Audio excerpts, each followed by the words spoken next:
बिस्मिल्लाहिर्रहमानिर्रहीम। सामिन नाज़रीन अस्सलामु अलैकुम वरहमतुल्लाहि वबरकातुहू।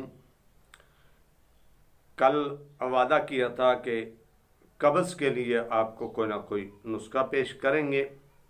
इलाज की दो किस्में, इलाज बिल दवा, इलाज बिल ग़िज़ा।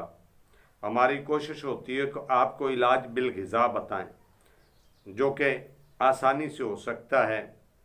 कब्ज़ उम्मुल इमराज है। अगर कब्ज़ है तो कब्ज़ से ही बीमारियां जन्म लेती हैं। मैदा दुरुस्त होगा, कब्ज़ नहीं होगी तो फिर ग्रैंड सिस्टम ठीक है तो इंशाअल्लाह उससे खुराक जिस्म को मिलती ही रहेगी। बार अब मुख्तसर चूँकि मैंने बात करनी होती है। अब कब्ज़ कुशाई का जो नुस्खा है वो है इलाज बिल ग़िज़ा के तौर पे आप 1.5 पाव दूध लें। गाय का मिल जाए, भैंस का मिल जाए।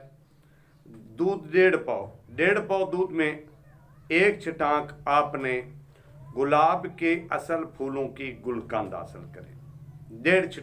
एक छटाक गुलकंद डालें और उसमें 7 अदद मगज़े बादाम पीस कर छिलका उतार कर वो डालें और 1 अदद इलायची इसमें ज़रूर शामिल करें।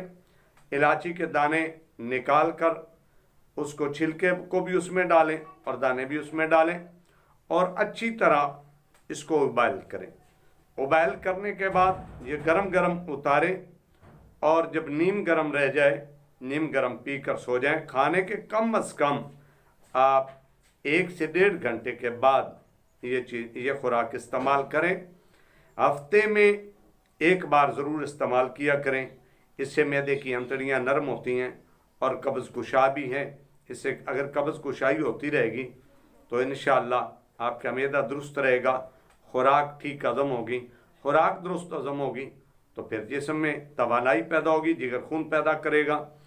तो हज़रात मोहतरम, पहले दौर में हर 6 मंथ के बाद मैदे को वाश किया जाता था तो लोग सेहतमंद थे।